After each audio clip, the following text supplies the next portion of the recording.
Suara saya masuk nggak ya? Apa kabar semuanya teman-teman? Sehat? Oke. Sip, sip. Soalnya tadi ada gangguan sedikit ya, Bapak Ibu, teman-teman sekalian.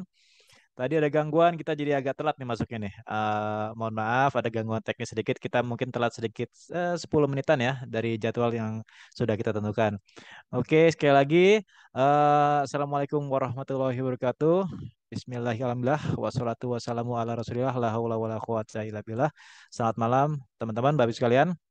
Perkenalkan saya Bayu Nirbayanto, insya Allah 1-2 jam ke depan saya akan memandu Bapak Ibu di Zoominar kita pada malam hari ini. Buat teman-teman yang baru pertama kali hadir di sini ya, saya ucapkan selamat datang. Buat teman-teman yang udah langganan, saya ucapkan juga selamat datang. Saya boleh tahu nih teman-teman, ini banyak nggak teman-teman sini yang baru pertama kali masuk di Zoominar dari ilmu keuangan? Boleh ini ya, mungkin ya, balas di chat. Ada yang pertama kali mungkin di sini? Kita lihat ya. Oke, saya Pak. Oke, ya. Bu Yeti, ada Pak Alon. Oh, salam kenal Pak Alon. Ada yang baru pertama kali ya. Ada lagi teman-teman yang baru pertama kali? Oke, ini saya biar tahu aja, biar mewakili mana teman-teman yang banyakkan mana nih antara teman-teman yang baru pertama kali sama yang udah sering. Itu. Jadi kalau yang udah sering tahu ya, kita insya Allah hari setiap hari Jumat ya, setiap malam Jumat malam kita adakan seminar kita pada malam hari ini. Saya mahasiswa Pak, bukan bapak-bapak. Oke. Apa saya manggil ini? Mas Bro. Oh Mas Salon, oke. Siap Mas Salon, salam kenal ya. Saya siswa kelas 10 izin ikut webinar ini untuk ikut prepare Mas Salon. Wow, luar biasa. Siswa kelas 10 luar biasa. Pak Mas Muhammad Iksan. Oke ya, ya teman-teman sekalian selamat datang di Zoominar Ilmu Keuangan. Buat teman-teman yang baru datang, izinkan saya perkenalkan apa acara ini. Acara ini adalah Zoominar mingguan ya, yang diselenggarakan atau yang difasilitasi oleh ilmukeuangan.com. Ilmukeuangan.com adalah suatu platform edukasi keuangan bisnis untuk para pelaku dan pegiat bisnis di Indonesia. Dan setiap minggunya kita akan adakan dengan topik yang berbeda ya, dengan topik yang berbeda, edukasi terkait dengan keuangan bisnis. Dan ini mungkin banyak teman-teman di sini sebagian besar mungkin bisa dibilang 90% peserta di sini adalah para pegiat-pegiat bisnis. Di luar ada mahasiswa juga mungkin ya yang belajar juga di sini. Oke, izin share screen teman-teman sekalian ya terkait materi kita pada hari ini. Kalau nggak salah terkait ini ya outsource atau in-house ya materi kita pada hari ini. Oke, masuk ya share screen saya. Aman ya. Saya takut ada gangguan tadi. Tadi videonya aja sempat putus-putus ya. Saya pikir sinyal saya yang jelek ternyata sama di tempat-tempat yang lain juga sama videonya agak putus-putus. Oke, topik kita pada hari ini, produksi sendiri versus maklon. Nah, ini tentunya dengan narasumber kita, Coach Yusak M. Yahya. Beliau seorang business finance expert. Hari ini, Jumat 23 Agustus, pukul 19.45 hingga selesai. Ah, Perlu kami informasikan, Smart Financial Map Batch 27 bulan ini ya, 31 Agustus, insya Allah berarti minggu depan ya, betul ya? Minggu depan kita adakan Smart Financial Map Batch yang ke-27, 2 hari ya, 31 Agustus sampai 1 September di Hilton Hotel Bandung. 2 hari buat teman-teman yang belum daftar, yang kemarin nggak sempat, ayo silakan daftar. Saya kurang tahu nih, ini masih ada early bird apa enggak nih? Soalnya setahu saya tinggal 10 seat lagi nih, 10 atau 11 seat lagi tersisa. Jadi kalau buat teman-teman yang mau daftar, segera daftar, masih open pendaftaran, belum close ya. Bisa hubungin admin di chatroom Zoominar ini atau mungkin udah biasa chat ke admin ilmu keuangan, boleh ditanyakan lagi ke admin ilmu keuangan. Izinkan saya perkenalkan teman-teman yang belum kenal dengan Kuo Jusak, narasumber kita yang sebentar lagi akan masuk ya. Beliau CEO dan founder dari Ilmu Keuangan, former CEO dari Serasa Food, co-founder dari SS Venture Capital, founder dari Smart Financial Map Program. Beliau juga business advisor di beberapa company. Beliau juga salah satu ya international certified financial modeler and valuation analyst, dan saat ini masih aktif sebagai financial expert di Foodies. Beliau juga masih aktif sebagai financial expert di BSID dan mengajar di beberapa university. Ya, demikian ya teman-teman background dari Coach Yusak. Buat teman-teman yang baru pertama hadir, selamat datang. Izinkan saya kenalkan Coach Yusak. Oke, ini peserta udah berapa nih? Udah 81 ya dan terus menambah. Alhamdulillah. Siap, siap, siap, siap. Eh ya, ini saya bacakan dulu tata cara kita di hari ini. Ini kita kebetulan tidak pakai webinar. Jadi buat teman-teman yang mungkin nanti kelupaan ini ya mikrofonnya belum di mute, mohon di mute dulu ya supaya kita tertib. Nanti kita mungkin di mute dulu biar nggak ada suara yang masuk ya ke dalam ya, bocor ke dalam.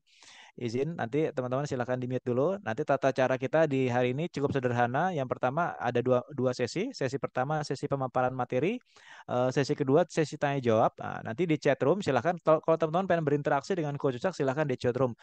Jadi kita belum bisa open mic dulu ya karena ini pesertanya mungkin bisa 100 lebih. Takutnya kalau bisa open mic nanti kurang tertib ya. Nanti sebaiknya kita untuk chat roomnya bisa untuk tanya jawabnya bisa di chat room.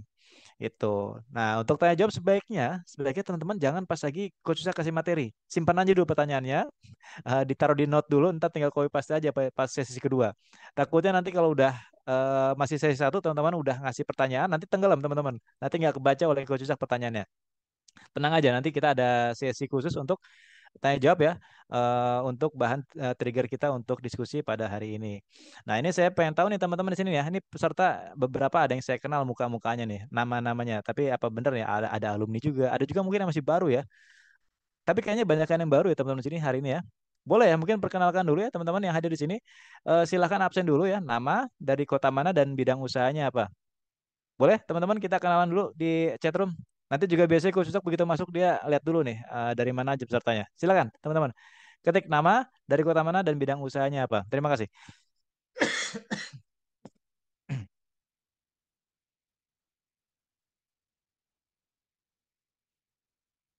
Duh, kok belum ada ngisi? Ayo teman-teman silakan. Boleh teman-teman di absen dulu. Wah, nah biasanya kalau udah satu dua yang ngisi, nah yang lain baru ikut. Bu Anik Solo ya manufaktur. Oke, salam kenal Bu Anik. Bu Anik manufaktur apa nih Bu? Produksinya apa nih? Ada Pak Kevin Sukabumi, distributor bahan bangunan. Salam kenal Pak Kevin. Kayaknya saya baru kenal nih Pak Kevin. Pak Imam Semarang, seblak ya bisnisnya. Oke, salam kenal Pak Imam di industri F&B berarti ya. Boleh teman-teman yang lain? Silahkan absen dulu ya. SFM 23. Oh, Pak Kevin. Iya, iya, iya, Pak Kevin. Betul, betul. Saya ingat ya. Udah pernah Zoom juga kalau nggak salah ya, Pak Kevin. Lupa saya.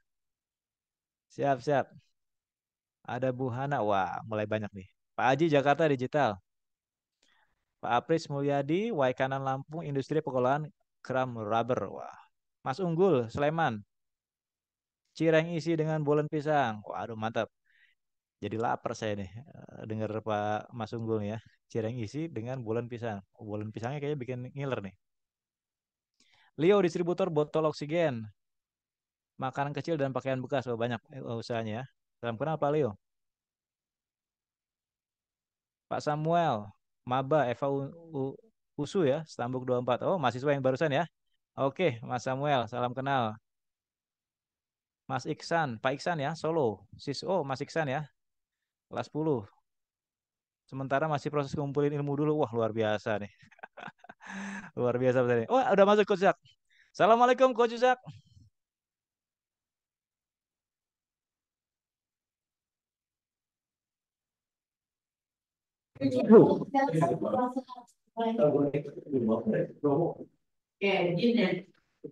Assalamualaikum Coach. Aman suaranya? Kayak masih agak bocor nih Coach, suara di ruangan Coach Zak. Iya, iya, iya. Ini saya ada masuk akun satu lagi, baik di unmute Gimana? akun Oh satu iya lagi. iya, bisa dibantu mungkin operatornya Mbak Lita, Mas Robert. Oh ada satu akun lagi ya. Oke oke. Boleh dibantu Mbak Lita atau Mas Robert? Soalnya kita nggak pakai akun seperti biasa nih Coach. Kayaknya ada kendala nih dari akun yang biasa kita pakai nih.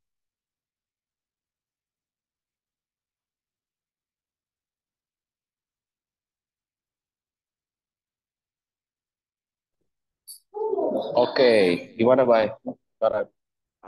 Agak bocor dikit tapi nggak masalah, masih bisa bisa diterima lah. Oke. Gimana teman-teman? Suaranya ini kan ya, bisa disimak kan ya suara Coach Zak ya? Boleh mungkin balas di chat room teman-teman. Sudah Coach, aman, bisa bisa. Oke, aman Coach. Sip, lanjut. Oke teman-teman.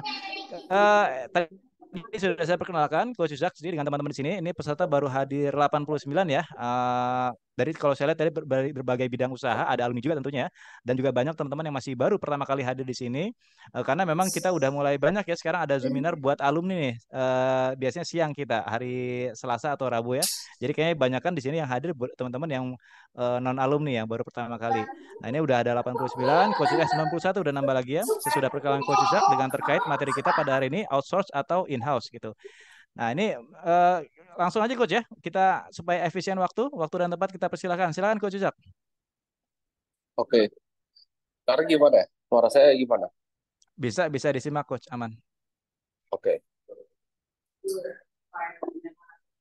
Lagi di Bali di mana nih Coach? Tadi kayaknya Iya, lagi di Bali. udah Saya baru sampai. landing. Baru landing Bali.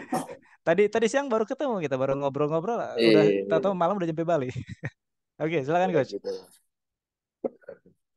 Oke, Bismillahirrahmanirrahim. Assalamualaikum warahmatullahi wabarakatuh.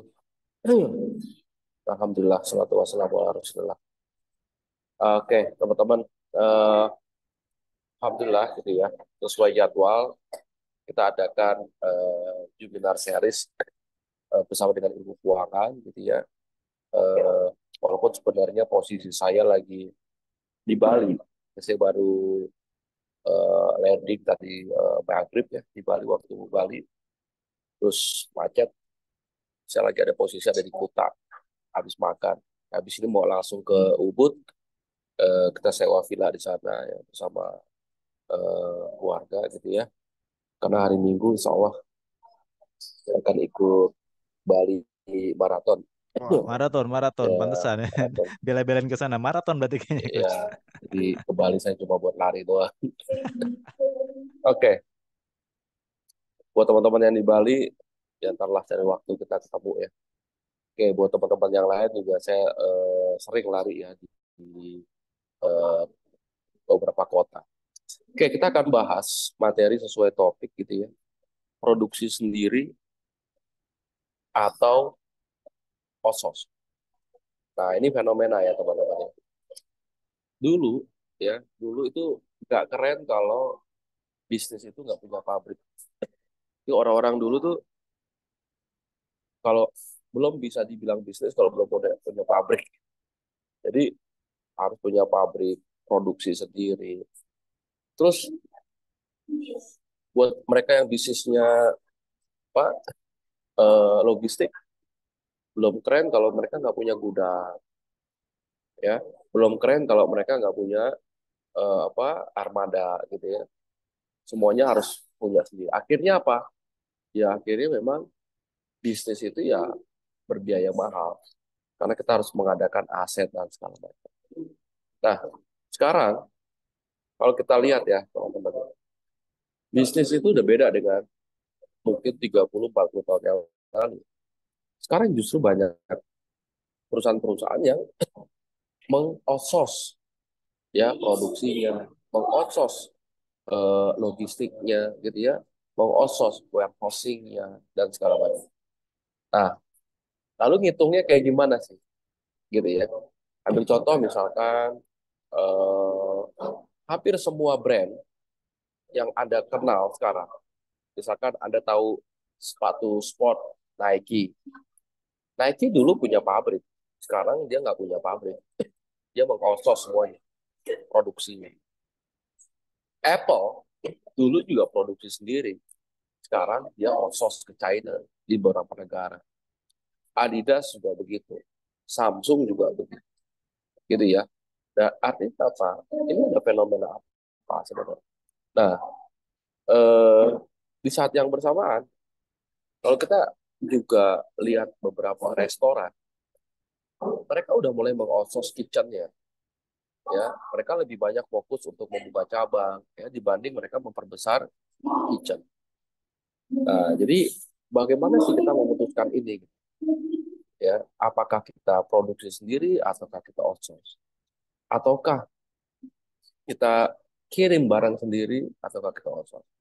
Apakah kita harus jualan sendiri ataukah kita harus partnership dengan distributor?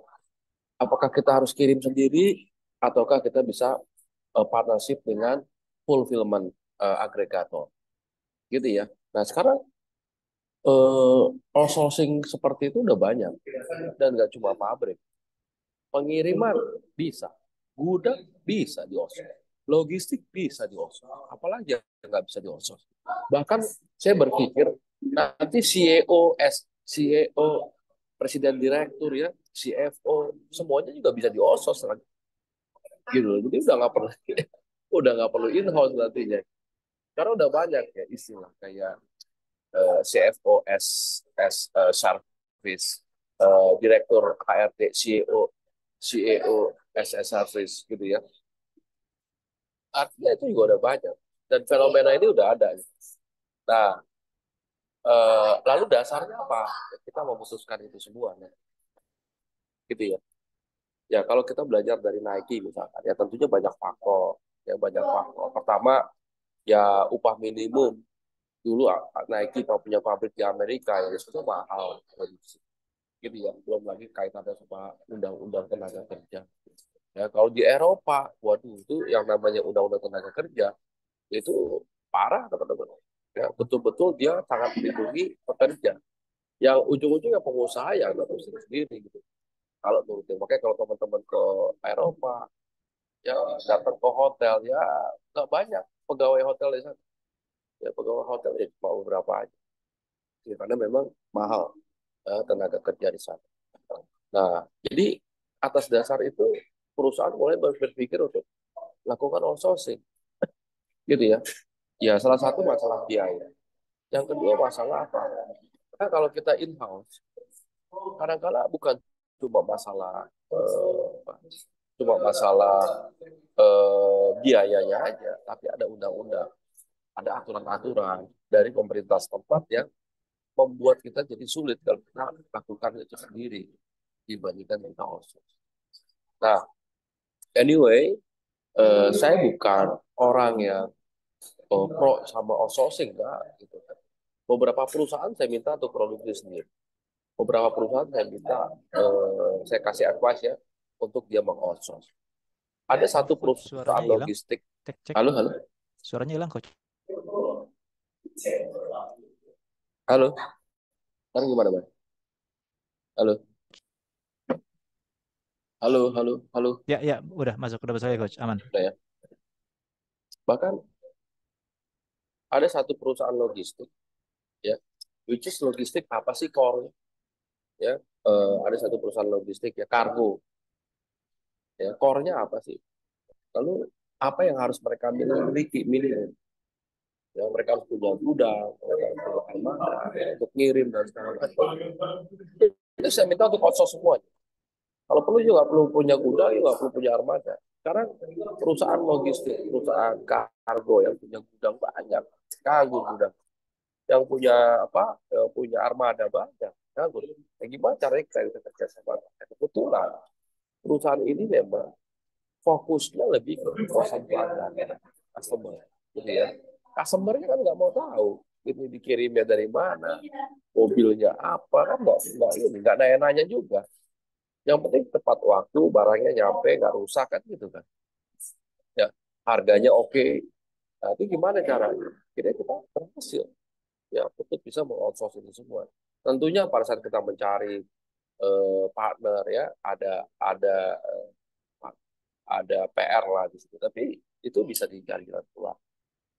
Nah, saya akan ngebahas soal itu, gitu ya. Tapi secara keuangan. Nah, jadi gimana secara finansial kita berhitung nih teman-teman.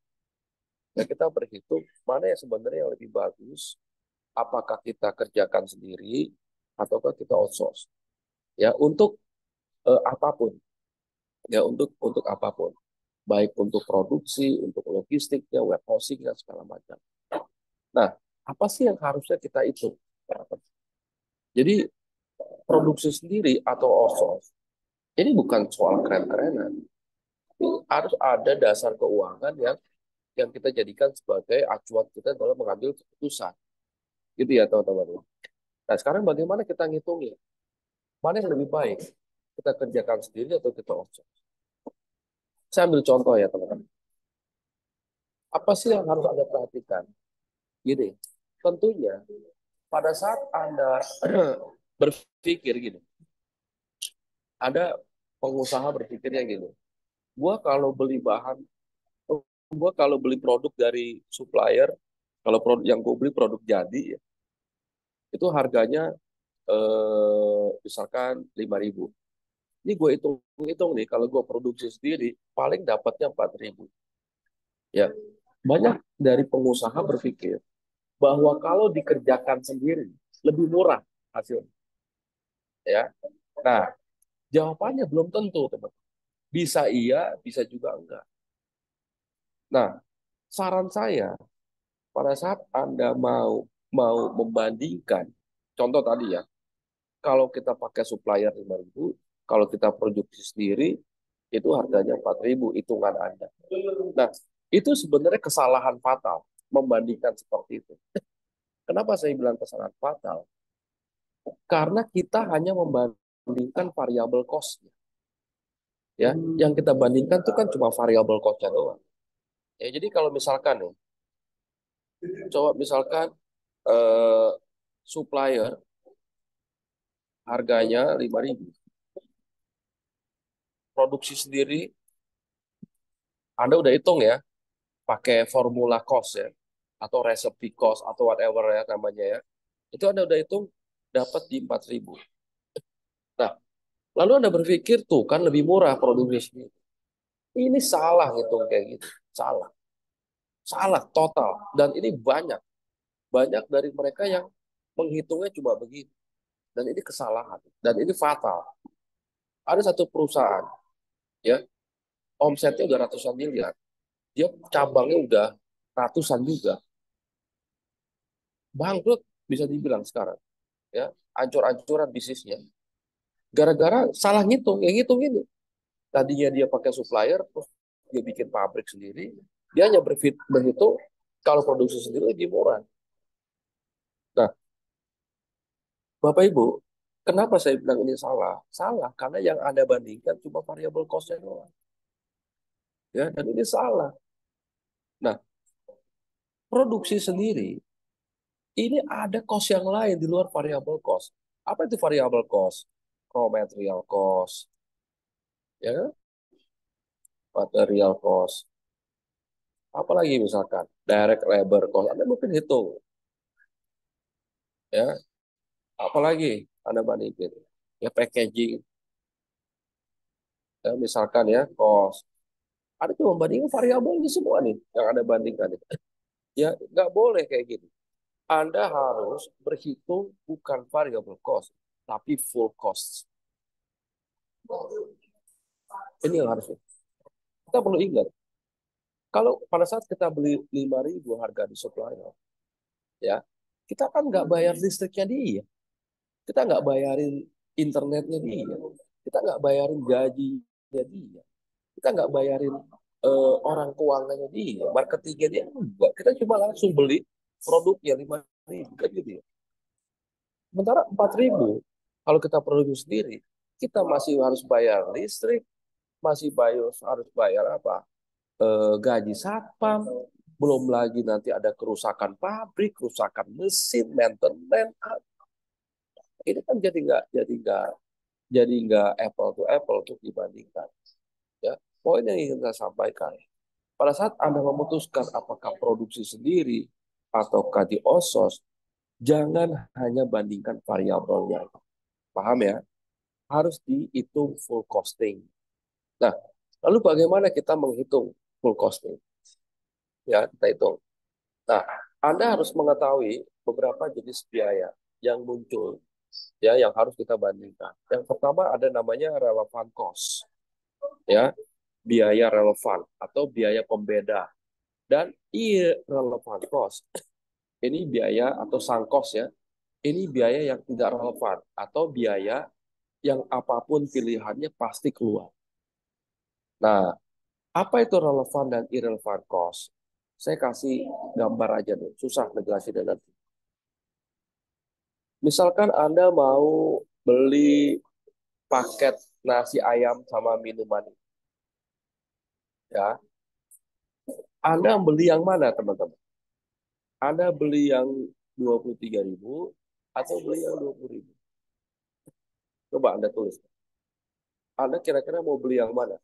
Kalau Anda misalkan masuk ke restoran, Anda pengen beli nasi ayam dan minuman, Anda beli yang mana? Yang 23.000 atau yang 23.000? Oke. Nah, kenapa Anda nggak beli yang 20.000? Kenapa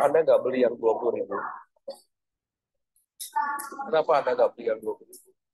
Apa yang Anda bandingkan? Oh, airnya tuh keluar tuh. Yang 20.000 airnya dikit. Nah, kenapa Anda nggak bandingkan yang 23.000 dan 20.000 ayam sama nasinya? Kenapa nggak dibandingkan? Kenapa nggak dibandingin ayam sama nasinya? Kenapa yang Anda bandingkan air?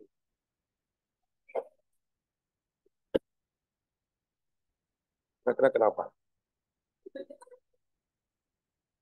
Nah, betul ya.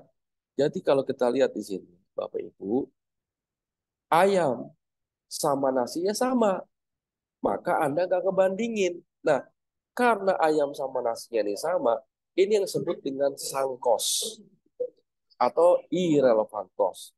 Nah, irrelevant cost adalah biaya yang pasti keluar apapun pilihannya.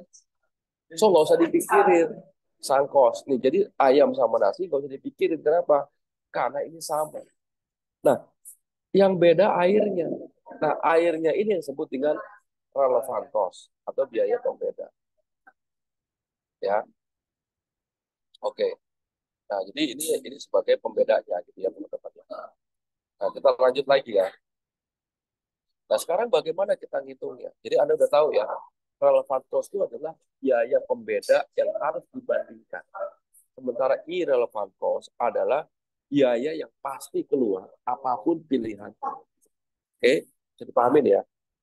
Nah, ini yang harus kita bandingkan. Nah, yang kedua, selain relevant cost dan irrelevant cost, ada satu biaya lagi yang harus Anda hitung.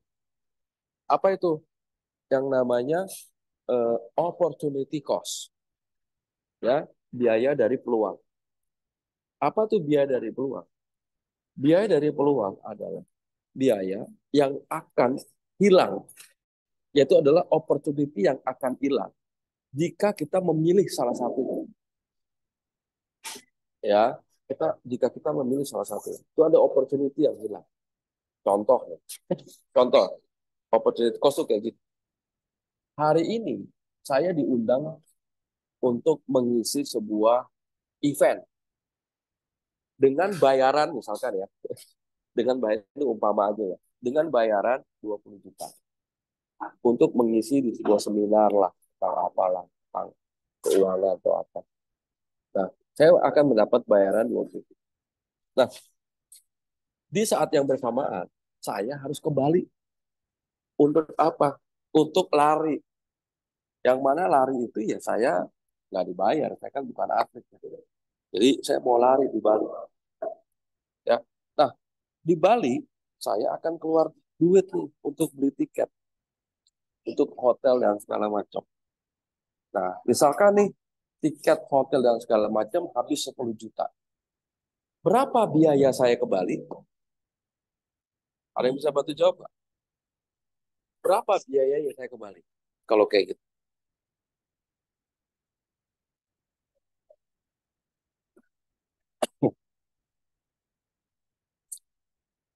Nah, betul ya. Biayanya 30 juta sebenarnya. Nah, 10 jutanya biaya yang saya keluarkan, 20 jutanya biaya dari opportunity yang hilang. Karena saya memilih ya untuk kembali. Nah, itu namanya opportunity cost. Ya, betul. Opportunity cost tidak dikenal ya, tidak dikenal di accounting. Karena itu biaya yang memang belum terjadi, ya, namanya opportunity. Nah, tapi kesempatan itu akan hilang. Kesempatan itu akan hilang gitu ya jika kita memilih salah satunya. Nah, sekarang kita lanjutkan ya metode ini. Itu depan. Itu aja. Oke,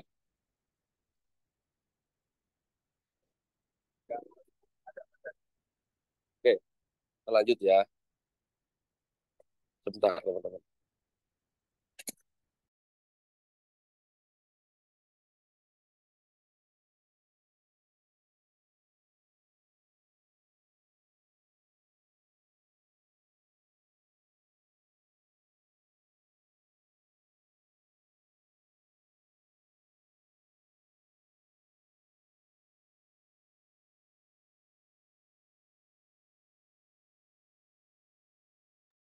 Halo, kedengeran nggak suaranya?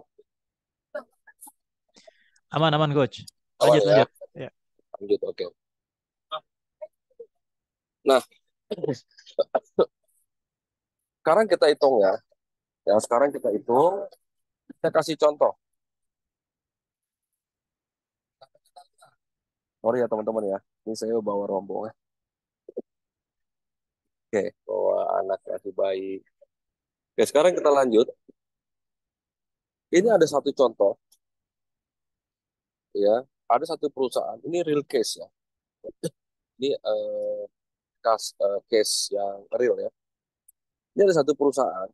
Perusahaan ini memiliki gudang sendiri, armada sendiri.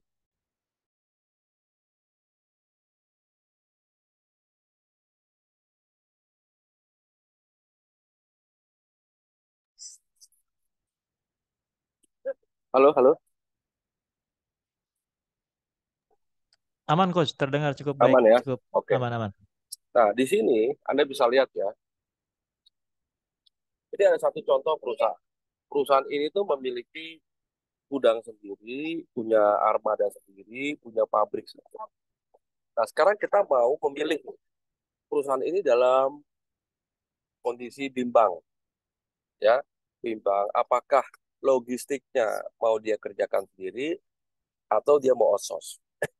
Nah, untuk kondisi sekarang, ya, untuk kondisi yang sekarang, dia punya driver 7 orang dengan gaji per orangnya let's say 2 juta.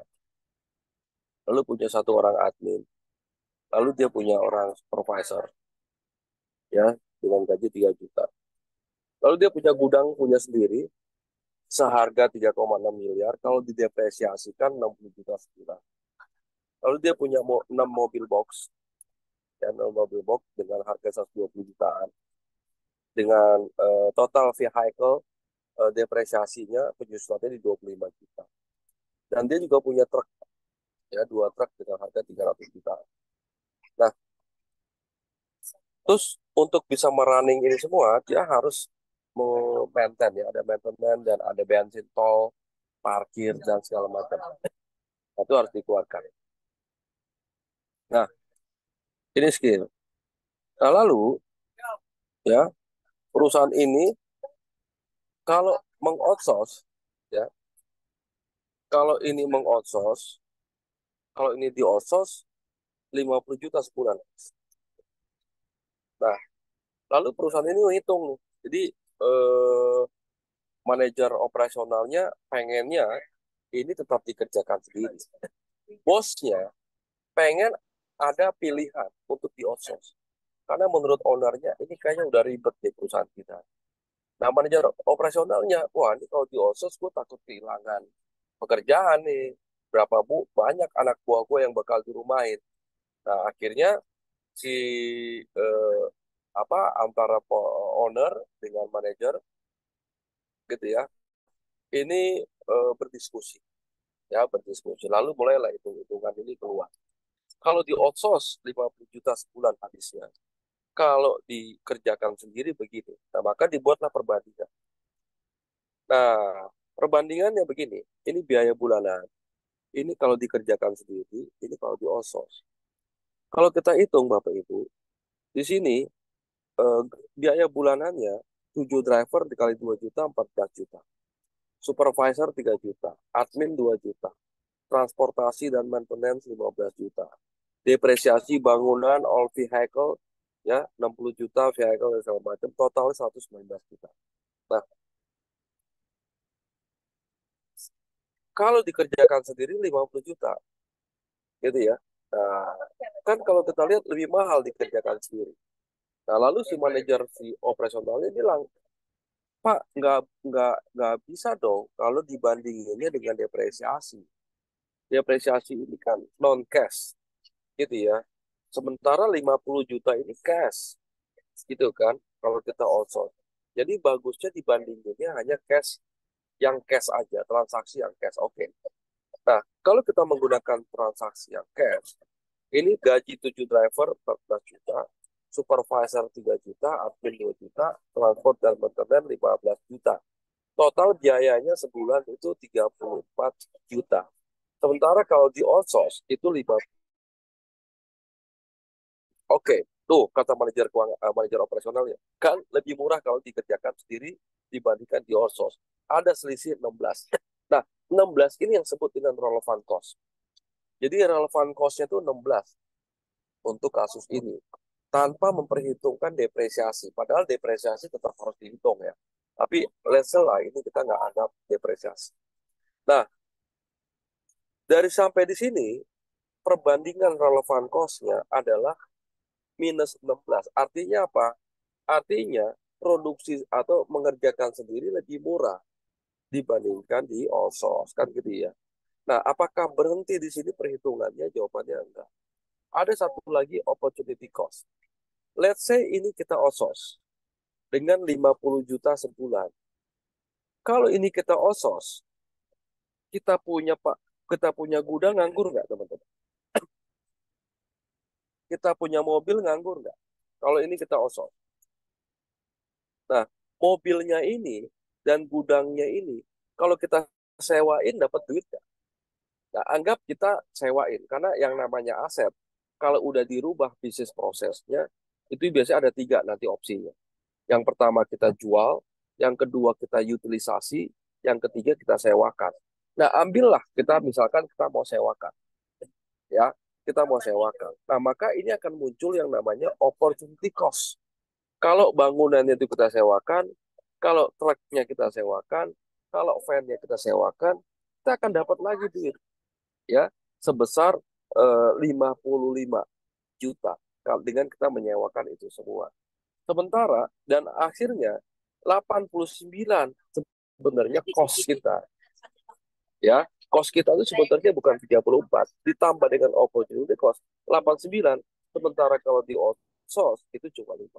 Jadi dalam kasus ini outsource lebih murah sebenarnya ya, outsource itu lebih murah dibandingkan kita ngerjain sendiri. Nah, saya nggak mengatakan apakah kalau gitu produksi sendiri lebih mahal. Apakah walaupun lebih mahal nggak bisa kita kerjakan sendiri? Ya, ini teman-teman. Ada dua faktor ya dalam memutuskan ini. Yang pertama ada yang namanya financial factor. Ya, financial factor itu ya finansial. Ya. Nah, yang kedua non finansial. Ya, non finansial faktornya apa? Nah, jadi misalkan nih perusahaan itu misalkan harus bisa menjaga kualitas dari produk. Nah, dan takut resepnya diambil orang atau ada kerahasiaan ya, ada isu kerahasiaan ya, atau ada isu quality kalau itu di outsource segala macam. Oke, itu fine. Itu alasan yang bagus kita melakukannya sendiri gitu ya, atau in-house lakukan itu semua sendiri. Tapi kalau jika nggak ada masalah, ya, saya pernah bilang ke teman saya yang melakukan ini dan gagal, saya bilang gini, as long as tidak ada masalah dengan supplier, tidak ada masalah dengan quality produk, tidak ada masalah dengan quantity produk, tidak ada masalah dengan harga produk, tidak ada masalah dari term of payment, ya, atau perjanjian-perjanjian dengan supplier. Ngapain kita kerja sendiri? Kita kerja sendiri itu. Nambahin kerjaan. Kecuali ada isu quality, ada isu quantity. Waduh, gila nih, gua kalau all source kayaknya gua nggak dapat barang gitu ya. Apa namanya, supplier ini lambat atau segala macam. Nah, kalau ada isu itu silakan Anda kerjakan. Tapi kalau nggak ada isu yang itu dan secara finansial kita hitung lebih untung, gitu. Kalau kita outsource, ya kita tinggal kontrak, gitu. Ya kita tinggal kontrak dengan supplier, gitu ya. Tinggal cari kira-kira yang mana yang kita bisa jadikan sebagai partner. Pun teman-teman, kalaupun kita memang nanti mau in-house, misalkan nih di tengah jalan Anda berpikir untuk punya pabrik ya, Anda pengen punya pabrik di tengah jalan. Nah, selama ini mungkin Anda outsource. Nah, mungkin kalau memang Anda kelebihan duit, gitu ya, bagusnya mungkin akuisisi, nggak bikin, ya, nggak bikin dari nol. Ada akuisisi aja pabrik yang udah ada, ya, karena dengan mengakuisisi kita nggak cuma beli aset, tapi kita beli pengalaman, kita beli orang, gitu ya. Dan itu udah lebih lebih kecil resikonya, trial error-nya jadi lebih lebih kecil. Nah, seperti itu kira-kira teman-teman. Nah, hitungan ini yang harus dihitung. Jadi jangan cuma ngebandingin variable cost-nya, bandingin full costing, ya, beserta dengan opportunity-nya, ya. Dan ini bisa Anda hitung untuk produksi, untuk logistik, untuk warehousing, ya, untuk marketing, ya, untuk HR, SDM, mungkin ada tenaga-tenaga dan semuanya. Karena kita lihat banyak kok yang bisa kita kerjasamakan. Ya, fulfillment, ya, mungkin kita bisa outsource. Ya, gudang kita bisa outsource. Produksi bisa kita outsource. Apa sih yang gitu ya? Nah, kita tinggal jaga apa sebagai prinsipal misalnya. Ya, kita jaga bagaimana brandnya ini bisa kebangun. Bagaimana kita punya toko ini rame terus. Bagaimana kita buka cabang, ya, bagaimana kita segala macam ya yang kita bisa kerjakan. Gitu ya. Nah, jadi poinnya apakah kita produksi sendiri ataukah kita outsource, ada hitungan, ya. Tadi ada 3 biaya ya yang harus kita perhatikan, ada relevant cost, ada irrelevant cost, dan ada opportunity cost, ya. Jadi Anda harus hitung semuanya, jangan hanya membandingkan variable cost. Nah, itu mungkin ya Bayu ya yang bisa saya sampaikan untuk webinar malam hari ini. Selebihnya mungkin kita akan lanjutkan di sesi tanya jawab. Gitu ya. Terima kasih teman-teman. Silakan saya kembalikan ke Mas Bayu. Assalamualaikum warahmatullahi wabarakatuh. Waalaikumsalam warahmatullahi wabarakatuh. Oke, thank you coach, luar biasa. Ini teman-teman saya lihat udah banyak yang nanya di chat room. Belum kita buka nih teman-teman ya pertanyaannya. Mungkin kita mulai dulu dari 10. Tadi materi trigger sudah disampaikan oleh Coach Zak. Kita mau lanjut dulu ke sesi. Sebelum kita lanjut ke sesi tanya jawab, teman-teman bisa cek ya di chatroom, di sana ada tulisan, ada informasi. Silakan follow Instagram Coach Zak ya. Ya, terkait dengan sarana buat teman-teman ya dapat konten edukasi keuangan bisnis, bisa follow Instagram dari Coach Zak dan Instagram dari Ilmu Keuangan. Buat teman-teman juga yang belum buka ya website dari ilmukeuangan.com, silakan, banyak informasi di sana, juga banyak informasi atau free ebook ya, itu yang dikeluarkan mungkin beberapa minggu sekali. Kalau teman-teman mau dapat free ebook, silakan buka website dari ilmukeuangan.com. Ya, kita mulai 10 pertanyaan dulu teman-teman.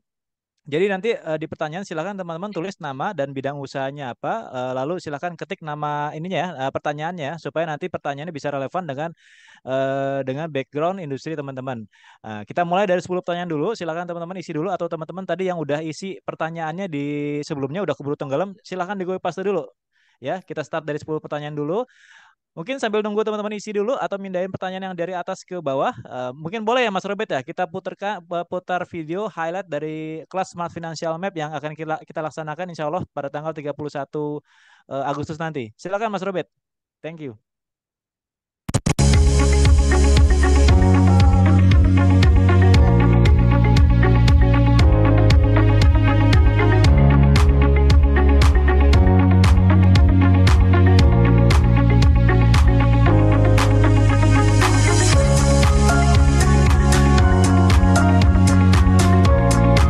Obatnya profit itu cash flow, obatnya cash flow itu profit. Kadang kita harus pilih mana gitu. Yang mana nih? Yang penting tuh seimbang. Terlalu banyak juga nggak bagus, ya, kurang juga nggak bagus. Yang penting seimbang. Sekarang kita masuk dulu ke COGS. Apa itu COGS? Kalau produk Anda jasa, biasanya namanya cost of service namanya. Kalau nggak jelas, cost of sales. Gitu ya. Jadi di bahasa Inggrisnya tuh banyak, bahasa Indonesia cuma satu, HPP.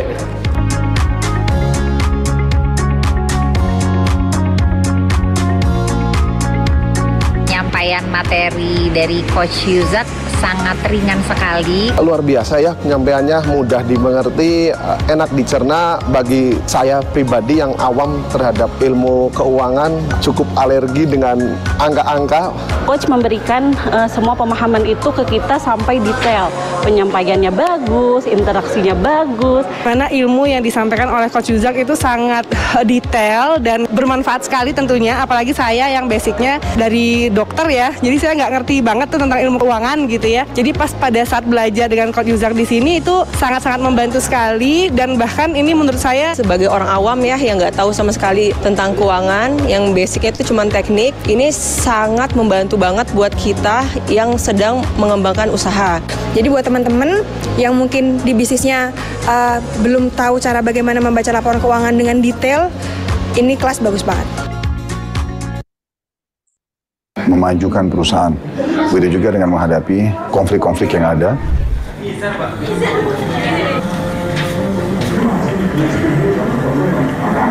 Assalamualaikum warahmatullahi wabarakatuh. Alhamdulillah wassalatu wassalamu ala Rasulillah. Saya Khalid Basalama, owner dari PT Uhud Tour, dulunya PT Zahra Auto Mandiri. Kami ubah menjadi Uhud Tour, bergerak di travel haji dan umrah.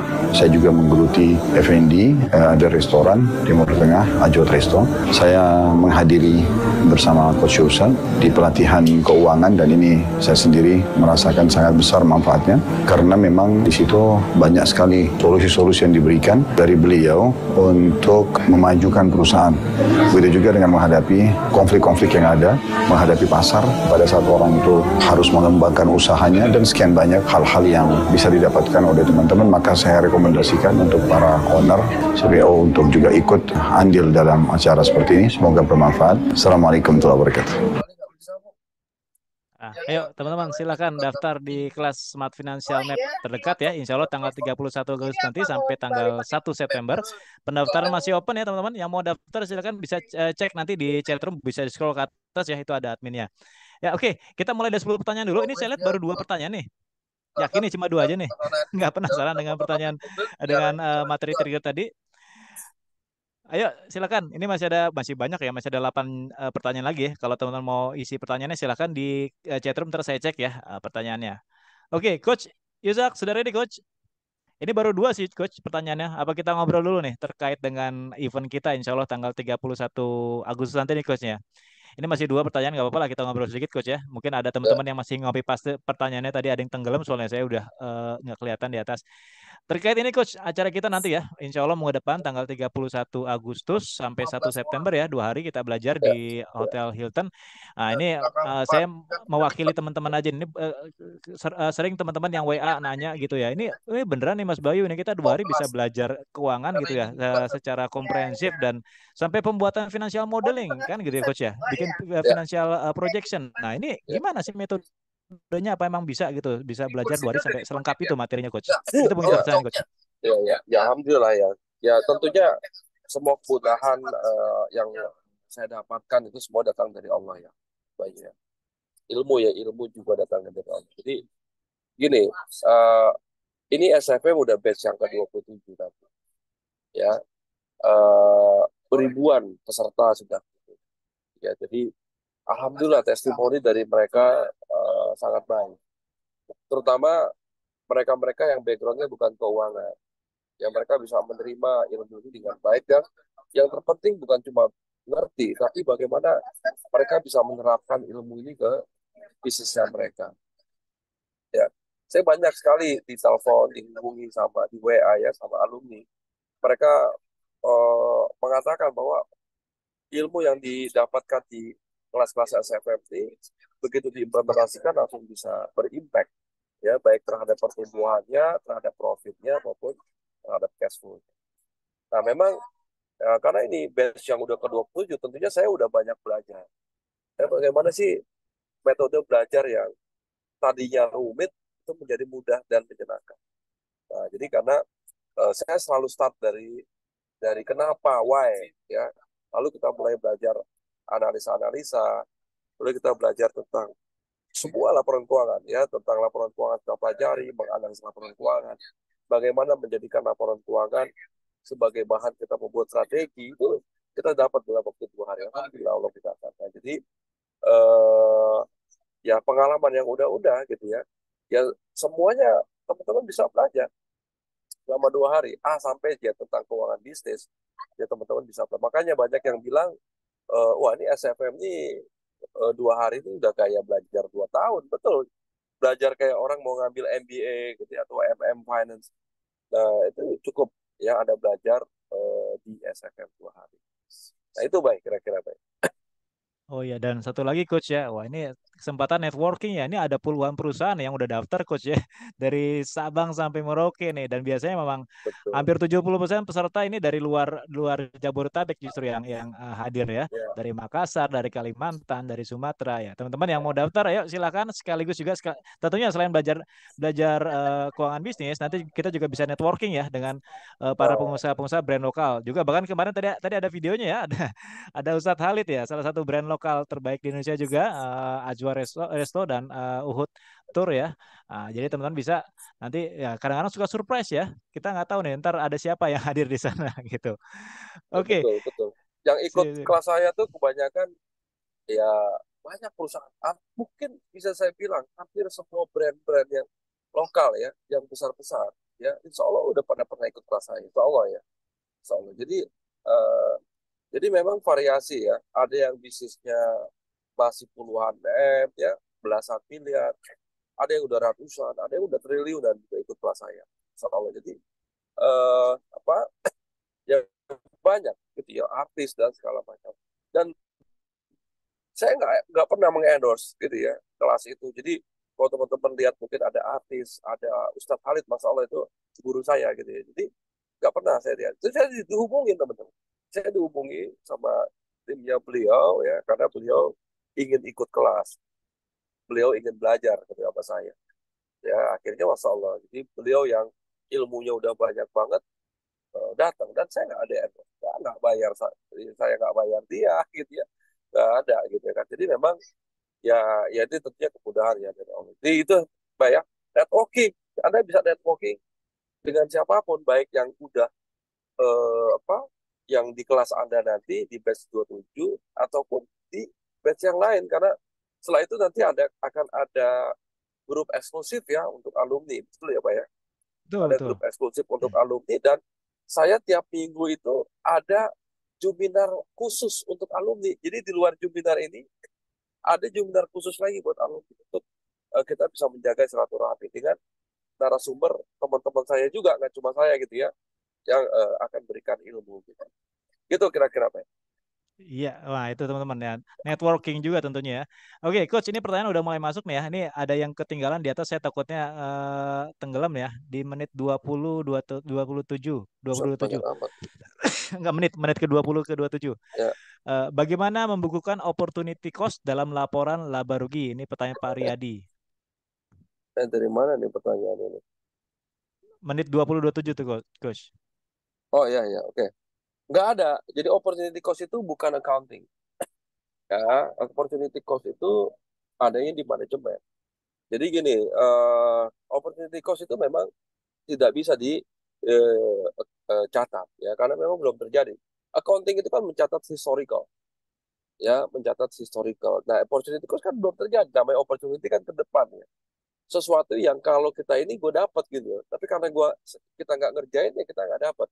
Nah itu ada hilang opportunity. Nah hilang nih opportunity itu disebut dengan opportunity cost, gitu ya teman-teman ya. Jadi tidak dibukukan. Oke. Ya pertanyaan Lanjut bagus. pertanyaan berikutnya ke menit ke Saya lanjut ya. 20.47 nih coach. Ya, 20.47 Pak David. Ya, Oke, nanti saya sprint aja ya jawab ya, Pak ya. Ya, silakan coach. Tapi kan di Bali bisa lari maraton, refreshing ke teman-teman. Oh iya, tadi masih bahas opportunity cost ya. Oh iya betul juga tuh. Itu nggak ada nilainya malah ya, teman baru ya. Oke. Saya akan lanjut. David. Malam coach, perusahaan trading biasanya untuk instalasi menyerahkan ke pihak ketiga. Oke. Saat ini memilih untuk mengambil sendiri pekerjaan tersebut. tenaga baru direkrut, tetapi untuk tenaga instalasi tetap saja ambil dari lokal manpower. Alat-alat juga tetap sewa. Bagaimana pendapat Coach? Ya saya nggak bisa memberikan pendapat sebelum kita hitung. Pertama gini, alasannya kita yang tadinya instalasi kita kasih ke pihak ketiga, sekarang kita mau kerjakan sendiri itu apa? Alasannya dulu ya. Jadi latar belakangnya ini apa? Apakah karena biaya? Apakah karena eh, kerahasiaan? Ataukah karena ada non finansial faktor yang eh, eh, berpengaruh sehingga kita mengambil itu yang harus dicari tahu. Kalau masalahnya misalkan biaya, nah itu baru dihitung. Benar nggak kalau kita kerjain sendiri lebih murah? Nah yang kedua, itu contoh gitu, misalkan ya, kita ngambil pilihan. Kita punya duit misalkan 5 miliar. Nganggur tuh duit tuh. Nah, lalu kita berpikir untuk bikin pabrik. Nah, dengan harapan dari adanya pabrik, kita akan dapetin margin lebih besar misalkan. Ya, marginnya bisa jadi lebih besar. Karena nanti output cost produk itu jadi lebih murah. Misalkan gara-gara itu.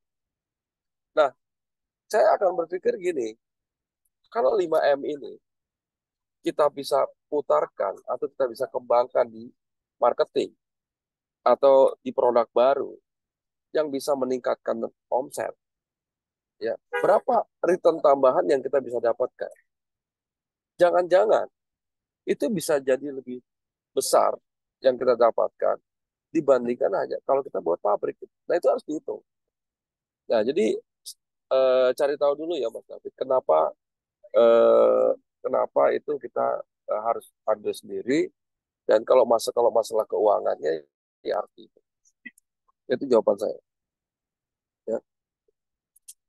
Agus Supriyanto, wah ini Pak Agus, sehat ya Pak Agus. Coach, saya mau outsource programmer. Untuk harga outsource lebih mahal dan banyak limitasinya. Oke. Nah, ini bagus nih, pertanyaan bagus nih. Jadi skalanya kita sudah kena biaya sebelum dapat uang dari customer. Ada suggest. Good point. Teman-teman gini, jangan outsource. Misalkan ya, jangan outsource proses bisnis Anda atau apapun itu yang akan berpengaruh terhadap kepuasan pelanggan. Saran saya jangan. Jadi misalkan gini, bisnis Anda ini didrive oleh siapa? Kalau tadi misalkan ya, kita bisnisnya IT, ya Pak Agus IT. Nah, core resources, sumber utama kita itu adalah programmer. Dan customer itu paling marah-marah tuh kalau misalkan ini lama nih, misalkan buggingnya lama, ini lama, segala macam.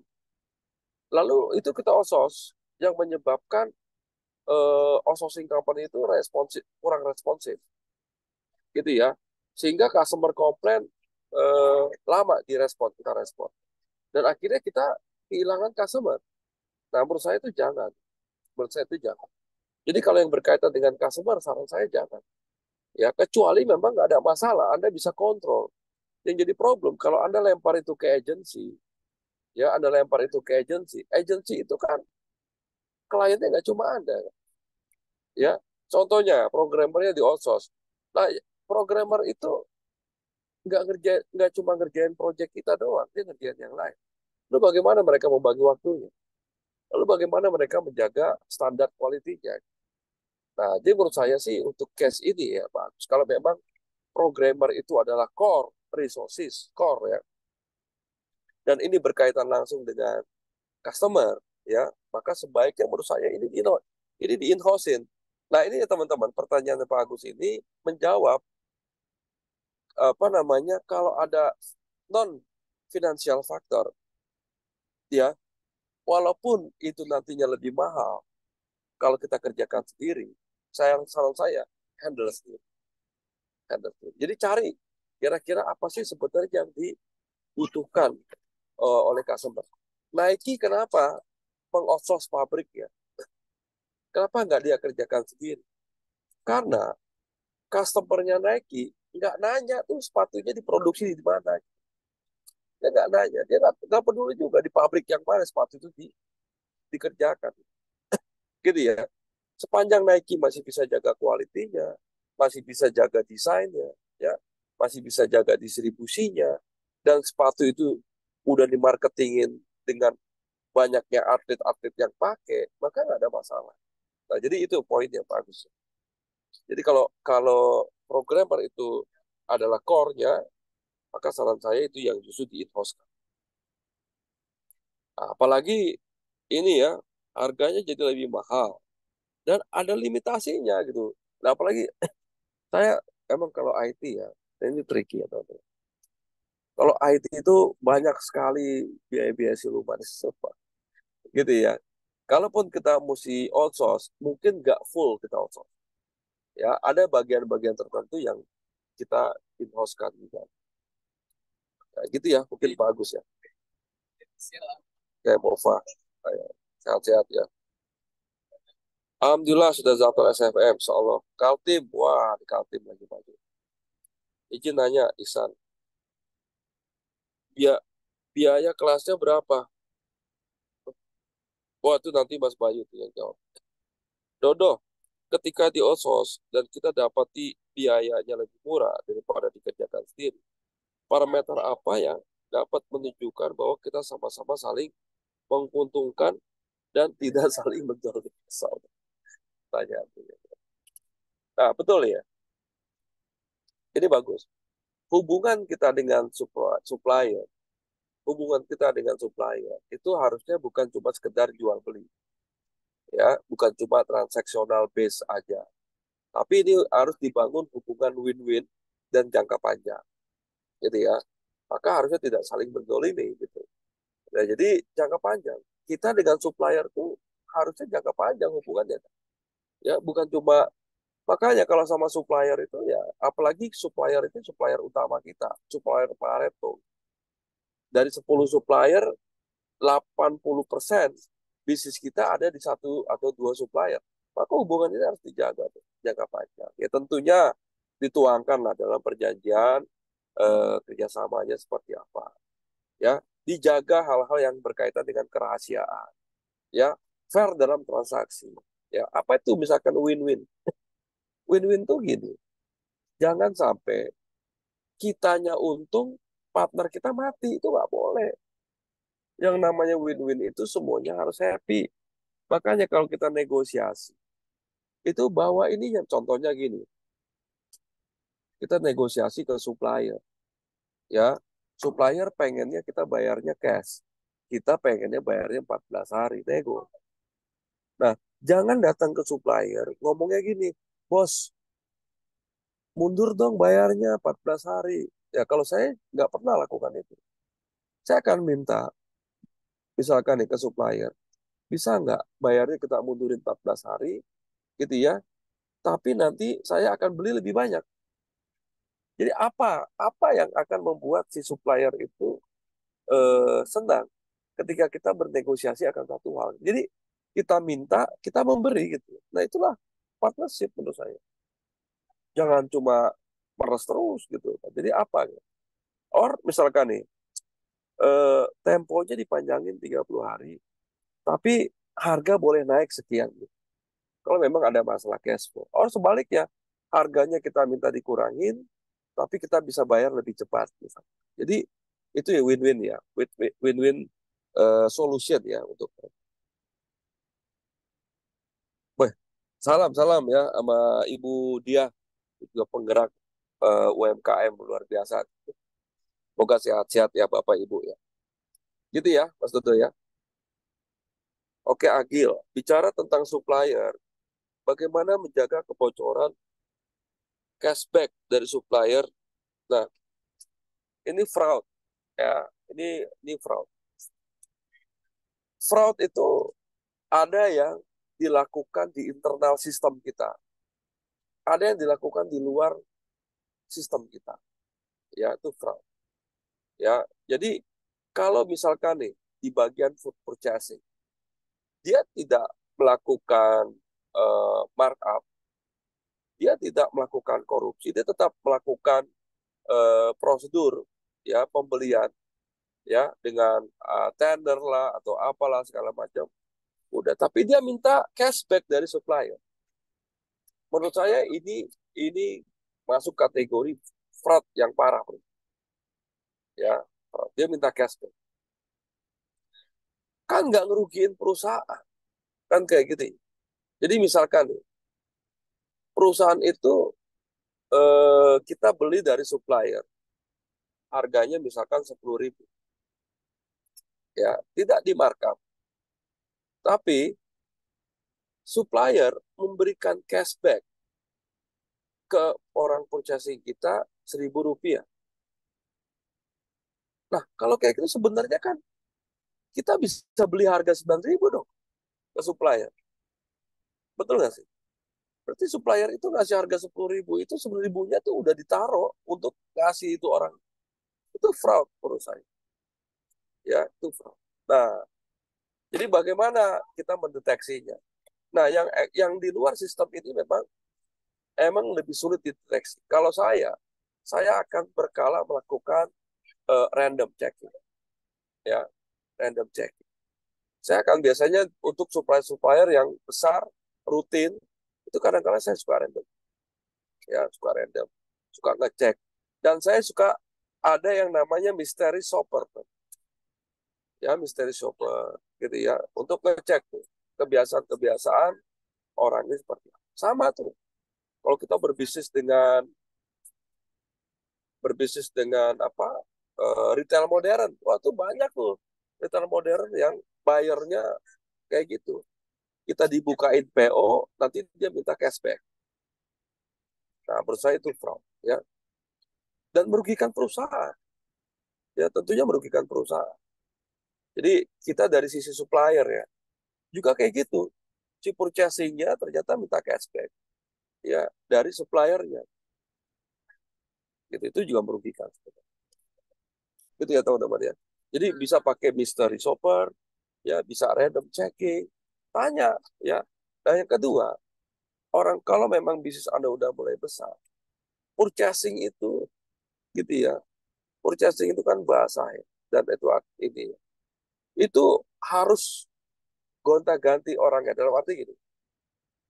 Anda mungkin percaya sama satu orang, tapi Anda taruh lagi orang yang lain.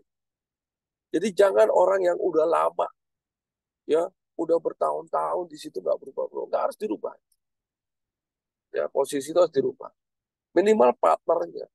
Ya, jadi orang itu misalkan manajernya, dia akan mendapatkan partner yang baru yang belum tak dia nggak ngerti nih orang kayak gimana. Dan jangan berpikir bahwa orang yang jujur tidak melakukan fraud. Salah, teman-teman, salah. Teorinya fraud itu tidak mendeteksi seseorang itu jujur atau enggak. Fraud itu terjadi atas 3 hal, ya.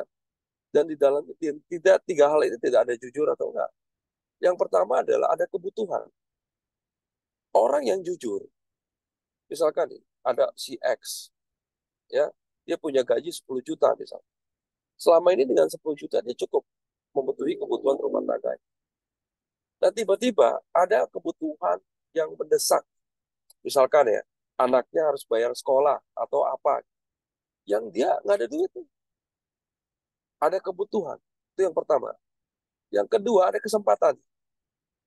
Ya, ada kesempatannya, memang ada celah di sistem. Nah, yang ketiga ada pembenarannya. Pembenaran itu gini, atau rasionalisasi namanya. Kalau ketahuan nanti tinggal bilang aja, oh lupa nyatet, oh salah nyatet, oh ini dipinjam tutup, itu namanya fraud triangle. Gitu ya. Nah, even itu terjadi di orang-orang jujur.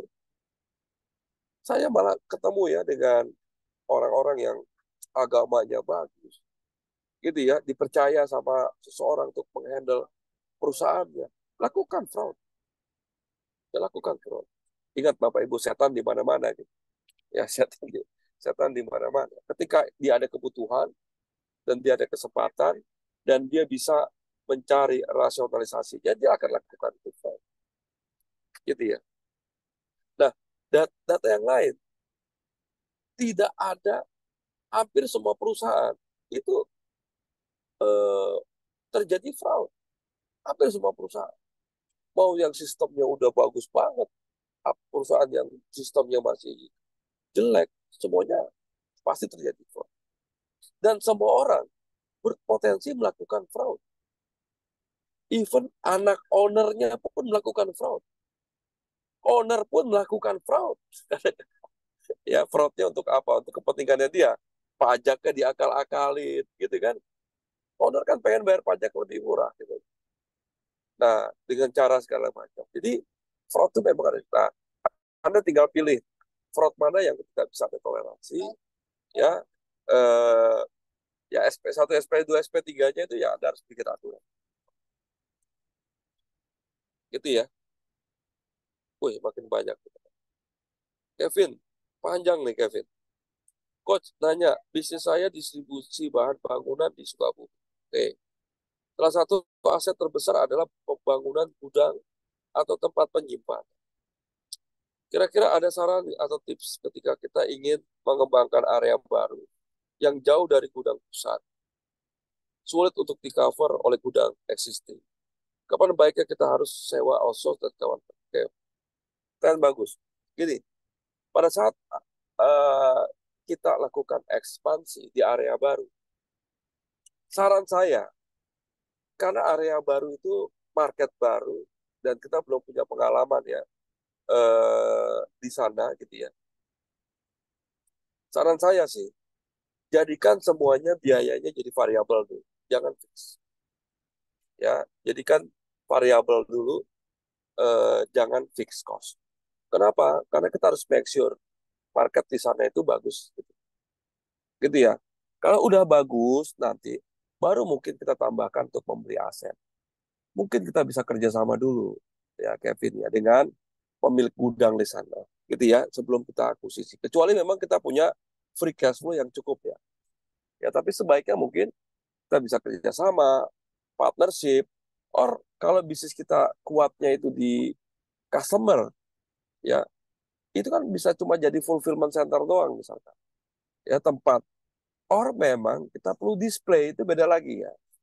Misalkan kita perlu display, kita perlu banner, kita perlu marketing ya, kita perlu billboard, kita perlu ada toko fisik yang orang bisa lihat gitu ya. Nah itu mungkin kita pikirkan untuk kita ekspansi. Itu pun tempatnya mungkin kita nggak usah beli dulu, kita bisa sewa ya dan segala macam. Ya tapi make sure bahwa ekspansi kita itu betul-betul di market yang tepat. Gitu ya. Oke, teman-teman.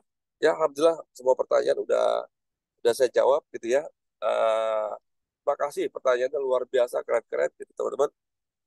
Ya, mudah-mudahan kita bisa ketemu ya buat teman-teman yang belum pernah ikut SFM, mudah-mudahan bisa ketemu di Bandung ya tanggal 31 minggu depan gitu ya. Dan setahu saya juga nggak banyak lagi ya slot yang tersisa gitu kan. Jadi mumpung masih ada sisa slot, silakan Anda.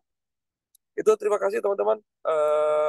Kebersamaan saya balikin lagi ke Mas Bayu. Terima kasih. Assalamualaikum. Waalaikumsalam warahmatullahi wabarakatuh. Wah, luar biasa. Pertanyaannya berat semua nih. Ada Pak Dodo, ada tadi Pak Kevin ya, alumni juga ya. Oh, tadi ada pertanyaan juga dari Pak Iksan ya.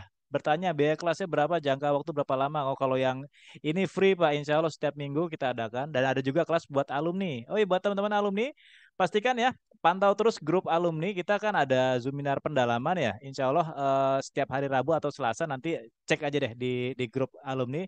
Kita adakan khusus buat alumni ya. Kalau yang ini kita free buat siapa aja gitu. Tadi balik lagi pertanyaan Pak Iksan nih, biayanya berapa lama? Untuk kalau Pak Ihsan mau belajar secara terstruktur ya, saran saya start bisa belajar dulu di kelas Smart Financial Map. Insya Allah nanti pada tanggal 31 Agustus. Informasi pendaftaran bisa cek ke admin ya, ada di bawah tuh ya ininya informasinya. Oke. Terus tadi saya cek juga Pak Agil ya, banyak tanya soal masalah fraud ya. Insya Allah minggu depan kita banyak materinya, topiknya tentang fraud ya, dari angle keuangan tentunya. Jadi Pak Agil bisa belajar lagi sesuai dengan ininya temanya minggu depan tentang fraud. Oke, ini ada informasi dari tim event buat SFM. Di bawah tuh udah keluar ya. Saya pengen tahu nih promonya nih ya. Smart Financial Map Batch 27, Hilton Hotel Bandung, 31 Agustus sampai 1 September, investasi 7,5, oh masih tersedia 5 early bird ya. Jadi sebenarnya sudah nggak early bird nih buat teman-teman yang baru hadir di sini, ini ada tambahan 5 early bird ya dari tim event, baru keluar informasinya. Buat teman-teman yang mau daftar dengan pendaftaran lebih murah ya, 1 juta ya, lebih hemat 1 juta, silakan hubungi admin ilmu keuangan, ada linknya di sana ya. Oke.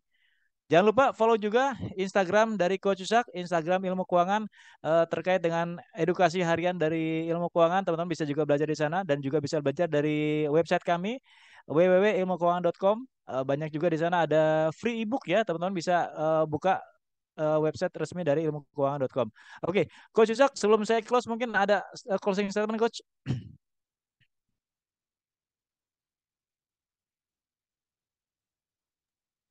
Ya, oke, gini.